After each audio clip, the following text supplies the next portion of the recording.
Executive Vice President and Chief Financial Officer for DTE Energy. I also have a 13-year-old daughter, Maribel, who has autism. While I am a parent, and I'll save my comments for the end on that, I'd like to first speak to you as a Chief Financial Officer of one of Michigan's largest companies employing almost 10,000 people. When I approached this issue, I went about my research as I would any other business proposal. Every day I'm asked to look at complex financial transactions to make investments within our multi-billion-dollar budget. These proposals that I receive at work usually involve spending money up front to save substantial amounts of money down the road. And autism insurance reform is no different. The economics of this proposal are sound and the payback are significant. To learn more about this issue, I've studied every available analysis on the matter, including studies by independent PhDs who do research in health research, biostatistics, economic research, insurance and actuarial research. They're done by branding firms like Mercer Consulting and Oliver Wyman. All of the independent studies that have been done around the country seem to reach the same conclusions. They're all very similar. I've also spent time with Jane Bowder's analysis, which was you received this morning in testimony, and I agree with his analysis and conclusions, and I fully endorse his report. A couple points I'd like to report out on the cost, some of which you've seen already. The average cost of a person with autism over their lifespan, the societal cost, is about $3.7 million, with the majority of those costs being incurred in adulthood and a direct result from not receiving services as a child. The cost of autism is here today. It's an embedded cost that will be reduced with this reform. For the approximately 14,000 children in Michigan with autism, this represents a cost of $45 billion over their lifetime. These costs are currently paid for by the state, its businesses, and its citizens, the people you represent. Research has shown that the earlier the treatments, the greater impact on the child, and if not treated, in many cases, the child will end up requiring full-time care for the rest of their life. Early assessment, you have also heard, is very critical and will drive demand for services. However, without insurance coverage, there's little hope that the children will receive the services they need. And because of the exclusions that currently exist in the policies, it's estimated that 2/3 of the children with autism do not receive the care that they need. A study done by the American Academy of Pediatrics in 2008 looked at families of children with autism and compared them to families of children with other special health care needs. And they found that families of children with autism, as you heard this morning, have very large out-of-pocket expenditures. They experience severe financial problems. They had lower physical and mental well-being and had to stop or reduce work. 90% of the children with autism have multiple concurrent disorders, including epilepsy, intestinal problems, anxiety, depression, and allergies. Similarly, research done by the Interactive Autism Network in April of this year showed that the majority of families report significant stress driven by daily behavioral issues, the required parental hypervigilance, and social isolation of the family. 48% of parents report exhaustion or sleep deprivation. 70% report a great deal of stress impacted by the difficulty of getting services. I'm so tired of fighting, one discouraged parent says in the report. Another says, we are told early intervention is vitally important, but we have no support in getting or paying for these services. We are completely on our own to take care of this issue. This results in financial burdens, stress, and mental health issues for the families. In fact, the stress is so high, research shows that the parents of children with autism have higher medical bills brought on by the stress. Worse yet, it's estimated that almost 90% of parents with children with autism end up in divorce.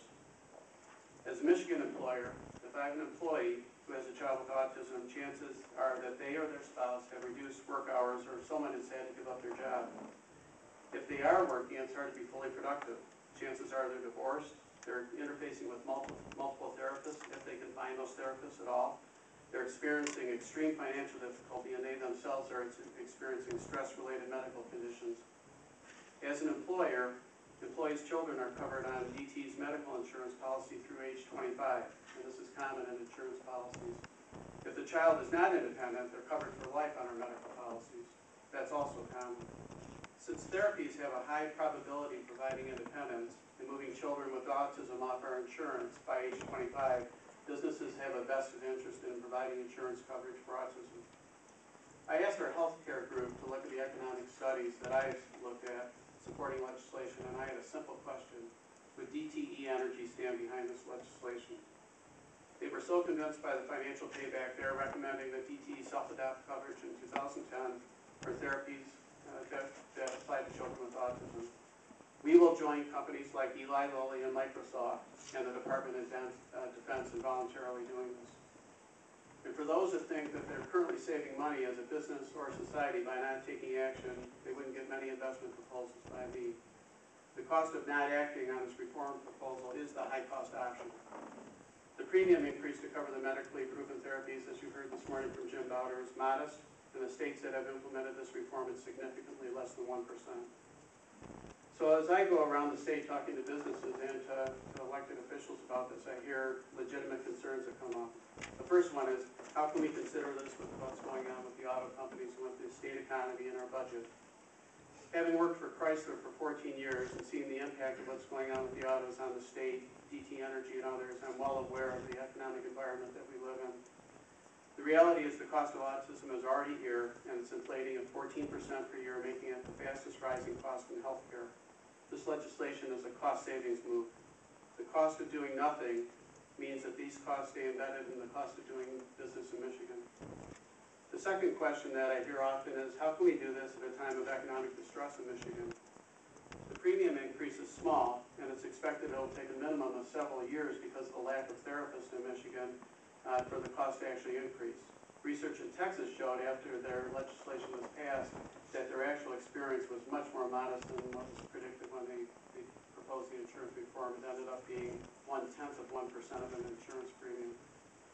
Also, many of the therapists who could treat children with autism that graduate from Michigan colleges leave the state for other jobs in other parts of the country. This reform also will translate into job opportunities for our college graduates. You've heard about the savings this morning. It's estimated it's $14 billion for the population of children. I believe this is conservative.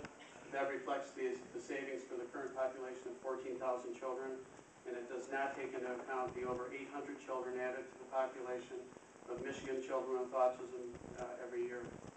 In addition, of that cost savings, $2 billion would be directly directed towards Michigan schools. The big issue that I hear over and over again, and you heard it this morning, is I don't believe in mandates, and how can I support a mandate that will bring cost? As a business leader, I wrestle with healthcare costs every day, and I am aware that healthcare costs challenge every business in Michigan. I'm also concerned with mandates. At the same time, removing exclusions that are discriminatory, have no basis in science, and cost businesses in the state of Michigan money is financially prudent. Taking no action is a mandate in my mind. It's a mandate for higher costs in the states. In talking to my counterparts in businesses as well as members of the state chamber, I hear about the concerns about cost, and I believe that all the concerns have or can be addressed in this legislation. Now I'd like to briefly talk as a parent. My experience is no different than others that you've heard here last week and this week. It takes a huge toll on the families. It's very hard to find the services that you need. When you do find them, you're going to pay a lot of money. For some families, that means bankruptcy. What you didn't hear that I'd like to comment on also is that our schools are not prepared for what they're faced with today. Given the increasing rates of autism, this will get worse.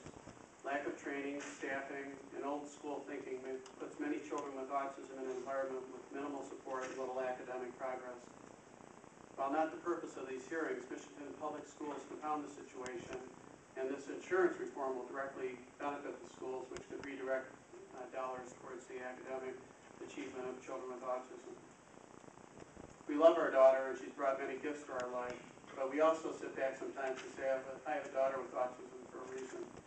And it starts here this morning with us advocating to end the pattern of discrimination, to promote autism insurance reform, and then after this becomes law, I'll move on to education reform for children in public schools with autism.